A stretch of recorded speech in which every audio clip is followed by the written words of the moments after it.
l'éducation, c'est Tunisie, donc c'est politique, pas dans le sens idéologique ou partisan, bien sûr, c'est dans le sens technique, donc la chambre, donc de la Respublica, la chose publique, ce qu'il faut pour le pays. L'éducation environnementale ou la boussole de l'enseignement, c'est par conviction que je dis cela, et je vais le démontrer. Je milite en fin de carrière, en fin de vie, pour que ceci puisse s'inscrire dans les annales de l'État tunisien qui est à la recherche de ses boussoles, pas seulement de sa boussole, et la boussole de l'éducation et la boussole de base pour l'avenir.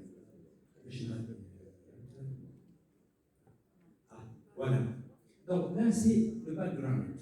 Mon background dans l'enseignement, dans l'écologie, dans divers pays du monde. Au ministère de l'Environnement, c'était une parenthèse en tant qu'attaché de cabinet chargé des relations avec les ONG, en tant que président d'une la défunte APNEC, que certains à l'AFPE connaissent. Là, on a parlé d'éducation à l'environnement déjà en 1994. C'est le premier livre fascicule qui traite de la chose. J'y ai écrit quelque chose en tant que président de cette association. Je l'ai publié. Là, au ministère, le premier guide des associations d'environnement, en moins d'une année là-bas, c'est ce que j'ai avant d'être licencié après 7 ans. Là, les actes d'un colloque, et là, c'est mon dernier écrit traité sur ce que j'appelle l'écologie politique, tout ce qu'il faut savoir sur la littérature de l'environnement, et dans cette publication qui a été parrainée par l'OTEF. Bon, là, c'est le background. Là, c'est une participation en 2000. J'étais invité par l'UNESCO dans sa conférence. On a préparé pendant une semaine la stratégie décennale qui a été inaugurée au sommet du Mondial de développement durable, là où j'étais, et j'ai assisté à l'inauguration. Donc là, on vient à notre sujet, l'école, l'éducation, l'enseignement, où j'ai avancé la thèse que toute l'éducation est environnement, que toute l'école, elle est environnement. Voilà. Donc, bien sûr, j'ai traduit ça dans mon livre, mon traité, c'est ce que je vais donc démontrer. Là, c'est dans BN News, un article, la réforme de l'école verte ou elle ne l'est pas. Même chose dans le dernier, certains ont eu une copie du magazine de la revue de l'OTEF qui revient en force avec un dossier, question stratégique, où on a parlé de réforme de l'enseignement, je dis bien enseignement, et avec l'éducation à l'environnement comme cheval de bataille. Voilà, donc là c'est la revue. Donc Eden, je vais employer Eden, éducation environnementale. Donc elle est née de l'intérêt grandissant aux atteintes aux écosystèmes dont elle est la réponse. Donc l'éducation à l'environnement, c'est la réponse avec la législation, les politiques, les visions et tout. Donc l'école chez nous a perdu de son ascendant éducatif, on le sait, c'est le constat officiel et officieux. Je dois donc 15 minutes en plus, n'est-ce pas? Donc, étant linguiste, évidemment, j'ai un faible pour la précision dans le sens. Les concepts de base de l'éducation à l'environnement et les perspectives et les horizons en relation avec l'enseignement et l'école. Je vais parler aussi de l'importance factuelle et stratégique de l'EDEN dans une approche linguistique, une approche idéologique. Les composants de cette idéologie, c'est la responsabilité sociétale, le développement durable, les valeurs universelles, etc. Et évidemment, la perspective écologiste qui est une perspective globale, interdisciplinaire, et c'est attesté, et on le dit tous. Donc, les origines, donc c'est un courant pédagogique né dans les années 70 avec l'UNESCO, surtout. L'éducation à l'environnement est un domaine de recherche, de formation, d'action multidimensionnelle qui s'intéresse à la relation des êtres humains à l'environnement d'un point de vue écologique, social, culturel, politique, économique et esthétique. Donc l'éducation à l'environnement, déjà, je peux l'attester, c'est toute l'éducation. Qu'est-ce que le développement durable? C'est le modèle proposé dans le premier rapport de Brundtland, le célèbre Brundtland, qui a, après une étude de 3 ans, la Commission des Nations Unies, ils ont décrit et analysé la crise globale de tout l'écosystème terrestre, de toutes les sociétés, de tous les pays, et ils ont proposé un modèle autre que alternative, autre que capitaliste ou socialiste. Ils ont dit sustainable development. Même le terme en lui sustainable n'existait pas. Il y a le verbe pour l'anglais, to sustain, the mother sustains her baby. Il n'y a pas d'équivalent français pour sustain. On a dit durable et viable et soutenable même. Donc, ils ont créé l'adjectif sustainable pour que l'environnement soit pris comme un bébé qu'on nourrit pour qu'il arrive à bon port. Donc, il est issu officiellement de l'agenda 21 du sommet de Rio, là où j'ai eu la chance d'y être, encore une fois, avant le sommet de Genève. Et il est la réponse de développement durable donc, à la crise environnementale depuis au moins les années 1960, mais en fait depuis la révolution industrielle. Donc, éducation, le chapitre 36 sur 40 chapitres de l'agenda 21, qui est un programme d'action pour le 21e siècle, issu du sommet de Rio, parle de la promotion de l'éducation, de la conscience du public et de la formation. Éducation, sensibilisation du public et formation sont liés à pratiquement tous les domaines d'action 21 et il recommande de la réorientation de l'éducation vers un développement durable. La Tunisie a approuvé récemment en 2015, au siège des Nations Unies, par le ministère des Affaires étrangères à l'époque, M. Chinaoui, l'agenda 2030 avec les 17 objectifs du développement durable. Donc, l'objectif 4 est au cœur de tous les 17 objectifs parce que tout passe par l'éducation. Donc, l'éducation à l'environnement tel que défini par la conférence de l'UNESCO de Belgrade en 1976, donc l'objectif de l'Éden est de développer une population mondiale consciente et engagée dans l'environnement et dans les problèmes qui sont liés, dotée des connaissances, des compétences, des attitudes, des motivations et d'engagement à travailler individuellement et collectivement pour la solution des problèmes actuels et pour la prévention des problèmes futurs. Donc, c'est un domaine de recherche et de formation d'action pédagogique pluridisciplinaire qui s'intéresse à la relation des êtres humains à l'environnement d'un point de vue écologique, social, culturel, économique et esthétique. Elle vise à transformer nos manières de penser, elle investit l'ensemble du réseau notionnel de l'éducation, comme on le sait.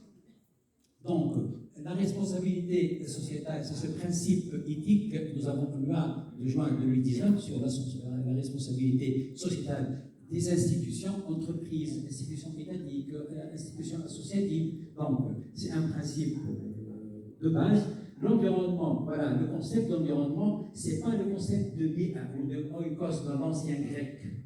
Donc, le concept d'environnement, dans le sens de bi, honorable, donc là, c'est la décomposition sémantique du terme environnement, c'est tout le et environnement, pas seulement, c'est nous, parce que l'environnement, il est perçu par rapport à nous, les environs, ce qui nous entoure, et les interactions surtout. C'est pour cela qu'on dit l'environnement, c'est la vie. Donc, c'est au niveau des interactions que l'environnement est endommagé. Parce que dans l'interaction, il y a ce que nous faisons, donc la nature, et la réponse de la nature. Ce que nous faisons, c'est le développement. C'est ce qu'on appelle, au niveau de l'État, des sociétés organisées, le développement. Bon, ça, c'est le concept de développement durable. Donc, on le sait, voilà. L'éducation, maintenant, la différence entre éducation et enseignement. Donc, l'éducation, c'est une règle et un choix politique. Et c'est une action, processus formel pondéré. L'éducation est une panoplie d'actions, d'actes, de phases, de contextes. On parle de l'éducation de le sens d'élever un enfant, donc raising, l'enseignement formel à l'école, la formation, l'animation, l'accompagnement, cette famille à l'école. Donc tout ça, c'est l'éducation. Et donc l'école, ce n'est pas toute l'éducation. Donc l'ensemble d'éducation, c'est des éducations. On parle d'éducation environnementale, artistique, mais selon la théorie des ensembles de les mathématiques, je suis comme à deux, donc il y a l'éducation, un élément de l'éducation et la formation, un élément de l'éducation dans la famille, un élément de l'enseignement, la recherche aussi. Donc toute l'éducation en fait est environnementale par définition, comme le démontre la sémantique des termes environnement et éducation, tout comme la distinction de la mission de l'école. Donc l'éducation environnementale en base d'enseignement, c'est l'action processus, mais aussi formelle, de formation et d'autonomisation, empowerment des apprenants, qui sont élèves, étudiants, leaders, apprentis, en phase avec une vision de l'école. C'est ce qui nous manque actuellement. Comme l'éducation, dont il est l'émanation et le fondement, donc l'enseignement, c'est l'émanation et le fondement de l'éducation à l'échelle du pays. Il découle de choix donc politiques, il consiste à, etc. Pas encore 15 minutes. L'école, maintenant, c'est l'institution, c'est le cadre physique, c'est les programmes d'enseignement, c'est l'animation culturelle, c'est l'organisation structurelle et acteurs de l'enseignement. Tout ça, c'est l'école. Ce n'est pas que les murs. Sa mission, etc. Donc, 2 minutes, je ne peux pas parler. Donc, entre la mission évidente de l'enseignement et celle de l'éducation à l'environnement, le champ de l'éducation est plus large que celui de l'enseignement. Et là, la mission de l'éducation et la mission de l'éducation à l'environnement. Quand on regarde, on voit que c'est la même. Donc, dire que notre éducation, c'est l'éducation, elle est environnementale ou elle ne l'est pas, ça cadre avec la logique même, ou la logique du sens des deux termes. N'est-elle pas le moule dans lequel tout système d'enseignement digne et du nombre interdément imposé, elle va de pair avec la mission de toute éducation, des éducations, de tout enseignement, de toute formation, de l'habilitation. Ici, l'école a pour mission la construction d'un lieux en harmonie avec ses pairs, comme avec ses lieux de vie, d'espace de là, justement, ce que prône l'éducation à l'environnement. Donc, de la prime importance de l'éducation à l'environnement, c'est un moyen de lutte contre la corruption, de la traite des personnes, des violences. Une école qui a la touche écologique, là où il y a une vie scolaire environnementale, la violence ne peut pas s'y lire. On a fait l'expérience avant, moi, l'association, à l'OTEF, l'école, c'est-à-dire Environment Friendly School. Donc, ces concepts qui s'insèrent dans le choix de l'adresse. On en a fait une application à cheval 2 au niveau de l'OTEF, ça a très bien marché. Et on ne peut pas parler de violence, il y a même des campagnes à l'école, dans le cadre de cette application, je dis, le Cheval Madrasa, c'est le Windows, je dis. Le Windows et faire un projet, c'est une application.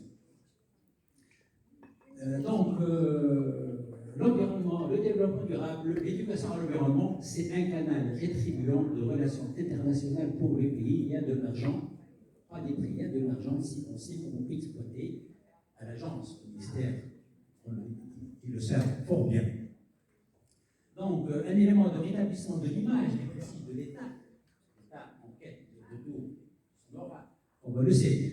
C'est un barrage contre le décrochage scolaire, les violences, les délinquances, l'absence d'horizon et le discrédit de l'école.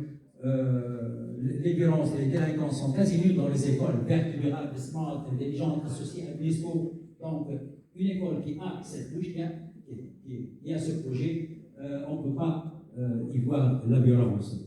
Donc, l'approche écologique, je vais terminer. Donc, je sens qu'il y a une volonté politique de l'État pour qu'on y aille.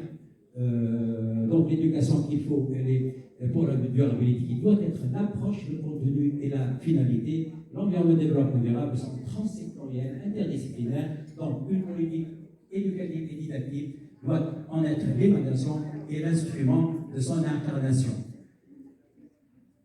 Bon, voilà, nous avons un programme tout fait pour tout le pays.